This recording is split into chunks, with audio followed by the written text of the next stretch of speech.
नमस्कार मित्रांनो, तर जिल्हा न्यायालय भरती तर बघा सर्व जिल्हा न्यायालयाअंतर्गत जाहिरात प्रसिद्ध झालेली आहे. त्यासाठी अर्ज पण जे आहेत सुरू आहेत. त्यातीलच बघा शिपाई हमाल या पदासाठीची महत्त्वाची जाहिरात पण प्रसिद्ध झालेली आहे. तर बघा त्या शिपाई हमाल या पदाकरता तुम्हाला 30 गुणांची जी आहे एक लेखी परीक्षा घेतली जाणार आहे तुमच्या निवडसाठी, तुमच्या मेरिट लिस्टसाठी. त्यातील गुणाच्या आधारे तुमची निवड केली जाणार आहे. तर बघा तुमची मुलाखत पण घेतली जाईल. त्याचबरोबर लेखी परीक्षा जी आहे तुमची 30 गुणांची असणार आहे. तर इथं बघा तुम्ही त्याचा अभ्यासक्रम पण पाहू शकतो. तर बघा शिपाई हमाल या पदासाठीचे महत्त्वाचे प्रश्न, आपण संभाव्य प्रश्न लेखी परीक्षेसाठी ते या व्हिडिओमध्ये घेणार आहोत. तर बघा व्हिडिओ शेवटपर्यंत नक्की पहा. महत्त्वाचे प्रश्न हे तुमच्यासाठी असतील. नक्कीच या लेक्चरपासून तुमचा नक्कीच परीक्षेमध्ये फायदा होऊ शकतो. तर व्हिडिओ पूर्ण शेवटपर्यंत बघा. त्या अगोदर आपण विषय पाहून घेऊया. तर इतिहास, नागरिकशास्त्र, विज्ञान, भूगोल, क्रीडा, साहित्य, व्याकरण आणि चालू घडामोडी. तर महत्त्वाचं म्हणजे बघा चालू घडामोडीवर तुम्हाला जास्त प्रश्न विचारलेले आहेत. या अगोदरच्या परीक्षेमधले आपण पाहिलेलं आहे. तर बघा 2018चे जे पेपर आहे झाला होता मुंबई उच्च न्यायालयाअंतर्गत शिपाई हमाल या पदासाठीचा, त्याचा पेपर तुम्ही पाहिलेला नसेल. 30 प्रश्न आपण घेतलेले आहेत. ती PDF तुम्हाला पाहायची असेल किंवा त्याचा व्हिडिओ पाहायचा असेल तर लिंक मी खाली डिस्क्रिप्शन बॉक्समध्ये दिलेली आहे. तर मागील वर्षीचा 2018चा तो पण व्हिडिओ नक्की पाहून घ्या. नक्कीच तुम्हाला त्यापासून अंदाज येणार आहे. तर चालू घडामोडीवर जास्त फोकस तुम्हाला करावा लागणार आहे. त्याचबरोबर मराठी व्याकरण पण तुम्हाला विचारलं जाईल. तर बघा आपल्यासमोर आता प्रश्न आपण पाहून घेऊया. तर महाराष्ट्रातील लोकसंख्येची सर्वात कमी घनता कोणत्या जिल्ह्यात आहे? तर बघा सर्वात कमी घनता जी आहे ती गडचिरोली जिल्ह्यात आहे. पुढचा प्रश्न आहे पितळखोरे लेण्या कोणत्या जिल्ह्यात आहेत? तर बघा पितळखोरे ज्या लेण्या आहेत त्या संभाजीनगर, म्हणजेच बघा आता याचं नामकरण झालेलं आहे. तर उत्तर तुम्हाला संभाजीनगर असं द्यावं लागेल. तर संभाजीनगर या जिल्ह्यामध्ये आहेत पितळखोरे लेण्या. तर बघा पितळखोरे लेण्यासह आणखी अजिंठा, वेरूळ ह्या पण लेण्या ज्या आहेत त्या संभाजीनगर जिल्ह्यामध्येच आहेत. आणि संभाजीनगर हा जो जिल्हा आहे तो पर्यटन जिल्हा म्हणून पण ओळखला जातो. त्यानंतर बघा पुढचा प्रश्न नवेगाव बांध हे राष्ट्रीय उद्यान कोणत्या जिल्ह्यात आहे? तर उत्तर आहे गोंदिया. तर बघा मित्रांनो खूप काही याची काठिण्य पातळी तुमची परीक्षेसाठी असणार नाही. शिपाई हमाल हे जे पद आहे ते फक्त 7वी पासवर भरलं जात आहे. आणि मागील वर्षीच्या जी तुमची लेखी परीक्षा झाली होती त्यानुसार बघा खूप काही अवघड त्यामध्ये पण प्रश्न विचारले नाहीत. त्यामुळे तुम्हाला नीट प्रश्न हे लक्षात ठेवायचे नक्की. या संदर्भातच प्रश्न तुम्हाला विचारले जातील. आणखी पण आपण लेक्चर घेणार आहोत. पण सर्वांनी व्हिडिओला लाईक करायचं आहे. जास्तीत जास्त लाईक आल्याच्यानंतर पुढील लेक्चर पण आपण लवकरात लवकर अपलोड करण्याची प्रयत्न करणार आहोत. त्यामुळे सर्वांनी एकदा लाईक करून घ्या आणि चॅनलला पण सबस्क्राईब करून ठेवा. तर बघा पुढचा आपला प्रश्न आहे महाराष्ट्र राज्य सहकारी आदिवासी विकास महामंडळाचे मुख्यालय कोठे आहे? उत्तर आहे नाशिक. त्यानंतर आपला पुढचा प्रश्न आहे 1 मे 1978 रोजी भंडारा जिल्ह्याचे विभाजन होऊन कोणत्या जिल्ह्याची निर्मिती झाली होती? तर बघा 1 मे 1978 रोजी गोंदिया हा जो जिल्हा आहे भंडारामधून वेगळा झालेला आहे. गोंदिया हा नवीन जिल्हा झालेला आहे. त्यानंतरचा पुढचा प्रश्न कोणता जिल्हा उद्योग विरहित जिल्हा म्हणून जाहीर केला आहे? तर बघा कोणता जिल्हा उद्योग विरहित जिल्हा म्हणून जाहीर केला आहे? तर उत्तर आहे गडचिरोली. पुढचा प्रश्न चंद्रपूर जिल्ह्यात कोठे ग्रामसेवक व ग्रामसेविका प्रशिक्षण केंद्र आहे? तर बघा चंद्रपूर या जिल्ह्यामध्ये एक प्रशिक्षण केंद्र आहे ग्रामसेवक. आणि पुणे या जिल्ह्यामध्ये पण एक प्रशिक्षण केंद्र आहे. तर बघा चंद्रपूरमध्ये शिंदेवाही, तर बघा शिंदेवाही हे प्रशिक्षण केंद्र आहे ग्रामसेविकांचं. त्याचबरोबर पुणे जिल्ह्यात पण आहे. आणि ते कोणतं आहे ते जर तुम्हाला उत्तर येत असेल तर नक्की कमेंट करून सांगा. पुणे जिल्ह्यातील आहे. त्यानंतर बघा आपला पुढचा प्रश्न आहे बोर हे अभयारण्य व पर्यटन केंद्र कोणत्या जिल्ह्यात आहे? उत्तर आहे वर्धा. त्यानंतर बघा महत्त्वाचे थोडे आपण वाक्प्रचार पण घेतलेले आहेत यामध्येच. तर बघा पहिला वाक्प्रचार आहे आणि त्याचा अर्थ पण समोर दिला आहे. तर सर्वस्व पणाला लावणे, सर्व शक्य मार्गाचा अवलंब करणे, साखर पेरणे, गोड गोड बोलून आपलेसे करणे म्हणजेच साखर पेरणे.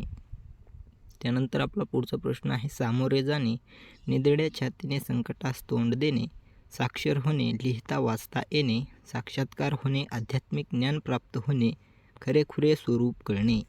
त्यानंतर पुढचा वाक्प्रचार आहे सुताने स्वर्गाला जाण, थोडा सुगावा लागता संपूर्ण गोष्टीचं स्वरूप तर्काने जाणण्याचा प्रयत्न करणे, सोन्याचे दिवस येणे, अतिशय चांगले दिवस येणे, सुतोवाच करणे, पुढे घडणाऱ्या गोष्टीची प्रस्तावना करणे, संधान बांधणे, जवळीक निर्माण करणे, संभ्रमात पडणे, गोंधळात पडणे, स्वप्न भंगणे, मनातील विचार कृतीत न येणे म्हणजे काय, तर स्वप्न भंगणे. तर बघा हे जे प्रश्न असतील बघा, मागील 2018ची तुम्ही जर लेखी परीक्षेची PDF पाहिलेली नसेल तर ते प्रश्न नक्की पाहून घ्या. खूप काही अवघड प्रश्न तुम्हाला त्यामध्ये विचारले नाही आहेत, त्यानुसारूनच हे प्रश्न असतील. तर नक्की ते पण व्हिडिओ पाहून घ्या. मुंबई उच्च न्यायालयाअंतर्गत ती परीक्षा झालेली होती, तर ती लिंक मी खाली डिस्क्रिप्शन बॉक्समध्ये दिली आहे किंवा तुम्ही पाहिलं असेल तर तुम्ही अंदाज लावू शकता.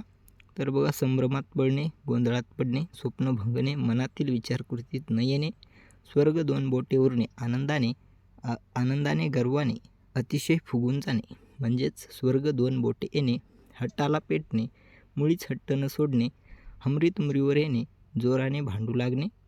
त्यानंतर बघा पुढचा वाक्प्रचार, हरभऱ्याच्या झाडावर चढणे, खोटी स्तुती करून मोठेपणा देणे, हसता हसता पुरेवाट होणे, हसू अनावर होणे असा याचा अर्थ होईल. तर हस्तगत करणे, ताब्यात घेणे, हातपाय गळणे, धीर सुटणे, हातचा मळ असणे, सहज शक्य असणे, हात ओला होणे त्याचा वाक्प्रचार आहे, अर्थ आहे हात ओला होणे, फायदा होणे. त्यानंतर बघा महत्त्वाचे प्रश्न पुन्हा आपण पाहूया.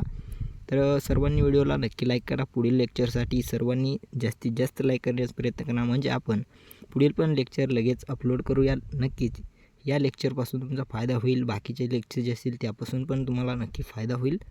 तर व्हिडिओला सर्वांनी नक्की लाईक करा. त्यानंतर बघा, औरंगाबाद जिल्ह्याचे विभाजन होऊन कोणत्या जिल्ह्याची निर्मिती झाली. तर बघा आता इथं औरंगाबाद आहे तर इथं संभाजीनगर येईल. तर जालना जिल्ह्याची निर्मिती झालेली आहे संभाजीनगर जिल्ह्यामधून. महाराष्ट्र राज्य अभियांत्रिकी संस्था तर मेरी असं नाव आहे व महाराष्ट्र राज्य पोलीस अकॅडमी कोठे आहे. महाराष्ट्र राज्य अभियांत्रिकी संस्था व महाराष्ट्र राज्य पोलीस अकॅडमी नाशिक येथे आहे, उत्तर आहे नाशिक. त्यानंतर खाऱ्या पाण्याचे बुलढाणा जिल्ह्यातील सरोवर कोणते आहे, तर लोणार सरोवर आहे. तर बघा खूप काही काठिण्य पातळी तुमची असणार नाही, फक्त 7वी पासवर भरलं जाणारे ही पदं आहेत शिपाई हमाल. तर खाऱ्या पाण्यात जे बुलढाणा जिल्ह्यातील सरोवर आहे ते आहे लोणार आणि हे उल्कापातामुळे तयार झालेले आहे, हे पण लक्षात ठेवायचं आहे. महाराष्ट्रातील सर्वात उत्तरेकडील तालुका कोणता, महाराष्ट्रातील सर्वात उत्तरेकडील तालुका आहे दडगाव नंदुरबार. तर तुम्ही आपल्या जे महाराष्ट्राचा नकाशा आहे त्यामध्ये पाहिलं असेल, सर्वात जे उत्तरेकडील जो जिल्हा आहे तो आहे नंदुरबार आणि त्यातील जो तालुका येतो सर्वात उत्तरेकडील तो येतो दडगाव. औरंगाबाद प्रशासकीय विभागात किती जिल्हे आणि तालुके आहेत, म्हणजेच संभाजीनगर प्रशासकीय विभागात किती जिल्हे आणि तालुके आहेत, 8 जिल्हे आहेत आणि 76 तालुके आहेत. त्यानंतर बघा पुढचा प्रश्न आहे, सर्वात जास्त तालुके असणारा प्रशासकीय विभाग कोणता, तर बघा संभाजीनगर.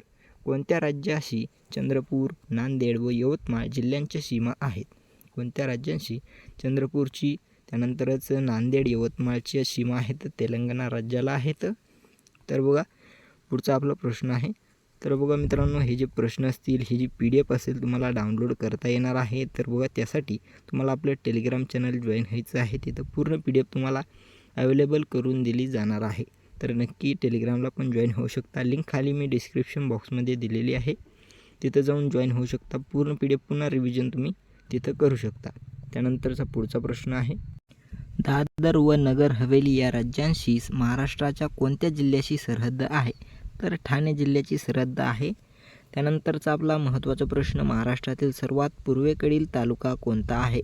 तर बघा पूर्वेकडील विचारला, आता मागील एका प्रश्नामध्ये आपण सर्वात उत्तरेकडील तालुका दडगाव हा बघितला होता नंदुरबार जिल्ह्यातील. आता पूर्वेकडील आहे गडचिरोली आणि त्यामधील तालुका आहे भामरागड. तर बघा पुढचा आपला प्रश्न आहे, महाराष्ट्रातील सर्वात लांब नदी कोणती आहे. तर बघा महाराष्ट्रातील सर्वात लांब नदी आहे गोदावरी. तर बघा काही महत्त्वाचे भारतातील क्षेपणास्त्र असतील, उपग्रह असतील, त्याबद्दलचे महत्त्वाचे जे प्रश्न आहेत ते पण आपण पाहूया. त्यानंतर आणखी काही जे प्रश्न असतील ते पण पाहू हे पाहिल्याच्या नंतर. तर बघा भारतातील पहिले जे क्षेपणास्त्र आहे ते आहे पृथ्वी, याची स्थापना असेल 1988. भारतातील पहिला उपग्रह कोणता आहे, तर आर्यभट्ट. हे पण प्रश्न तुम्हाला विचारले जातील, त्यामध्ये तुम्ही आत्ताच आपण वरती सर्वचे सर्व विषय पाहिलेले आहेत कोणकोणते विचारले जातील, तर हे पण नीट लक्षात घ्या किंवा तुम्ही काढत चला. तर बघा महत्त्वाचं म्हणजे बघा तुम्ही जर नगर जिल्ह्यामध्ये अर्ज केला असेल तर नगर जिल्ह्याची घनता, नगर जिल्ह्याचं क्षेत्रफळ, नगर जिल्ह्याची लोकसंख्या. तर बघा नगर जिल्ह्याबद्दल जी महत्त्वाची माहिती असेल ती पण तुम्ही नोट्स एकदा काढून ठेवा. प्रत्येक तुम्ही ज्या जिल्ह्यात तुम्हाला अर्ज करायचा असेल त्या जिल्ह्याची नक्की माहिती काढून ठेवा. नक्की 100% त्यापासून तुमचा फायदा होईल. त्या जिल्ह्याची माहिती काढून ठेवा. त्या जिल्ह्याबद्दल पण प्रश्न तुम्हाला विचारले जास्त प्रमाणे जात असतात. तर बघा पुढचा आपला प्रश्न आहे, भारतातील पहिले विद्यापीठ आहे कोलकाता विद्यापीठ. भारतीय बनावटीची पहिली पाणबुडी आहे शालकी. भारतातील पहिला तेल शुद्धीकरण कारखाना कोणता आहे? तर उत्तर आहे दिग्बोई 1901. भारतातील पहिली कापड गिरणी मुंबईला सुरू झालेली आहे, हा पण प्रश्न विचारण्यात येतो. तर भारतातील पहिली सूतगिरणी पण विचारण्यात आलेला प्रश्न आहे, महाराष्ट्र इचलकरंजी.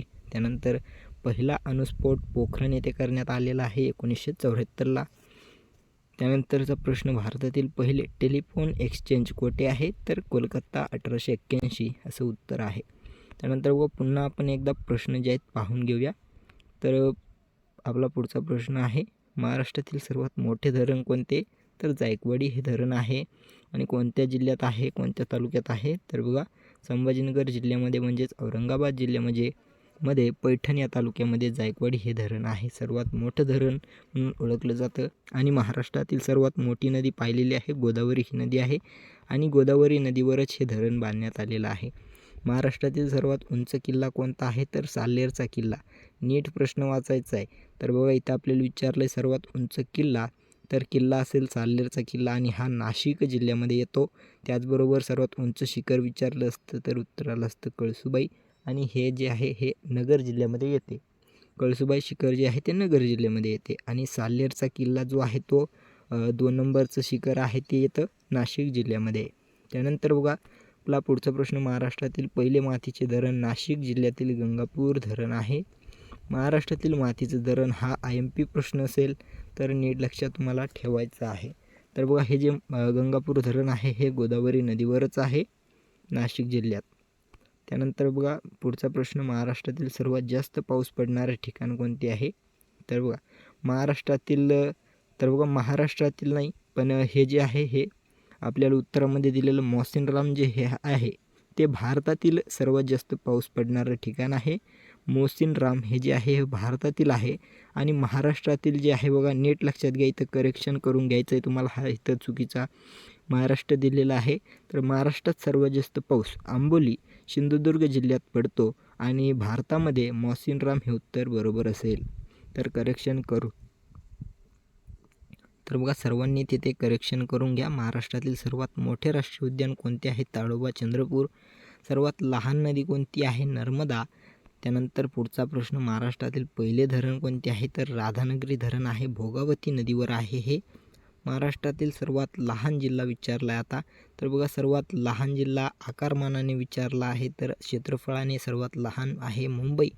आणि क्षेत्रफळाने सर्वात मोठा कोणता असेल तर तो आहे अहमदनगर जिल्हा.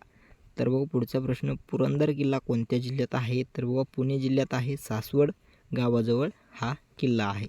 त्यानंतर बघा साल्हेर शिखर कोणत्या जिल्ह्यात आहे? नाशिक जिल्ह्यात आपण पाहिलेलं आहे. त्यानंतर बघा कळसूबाई शिखर कोणत्या जिल्ह्यात आहे? तर वरती आपण या अगोदरच माहिती पाहिली, पण पुन्हा एकदा रिव्हिजन करून घ्या. तर अहमदनगर जिल्ह्यामध्ये आहे कळसूबाई शिखर हे. त्यानंतर बघा हे पूर्ण प्रश्न आपण पाहिलेले आहेत आणि हे सर्व प्रश्न महत्त्वाचे प्रश्न आहेत. तर जर तुम्ही चॅनल सबस्क्राईब अजून पण केले नसेल तर नक्की सबस्क्राईब करून घ्या. पुढे अशाच प्रकारचं लेक्चर आपण अपलोड करणार आहोत. सर्वांनी जास्तीत जास्त लाईक करण्याचा प्रयत्न करा, म्हणजे आपण पुढचं लेक्चर लगेच अपलोड करणार आहोत. नक्कीच यापासून तुमचा फायदा होणार आहे येणाऱ्या जिल्हा न्यायालय भरती शिपाई हमाल या पदासाठी. तर सर्वांनी लाईक करा. धन्यवाद.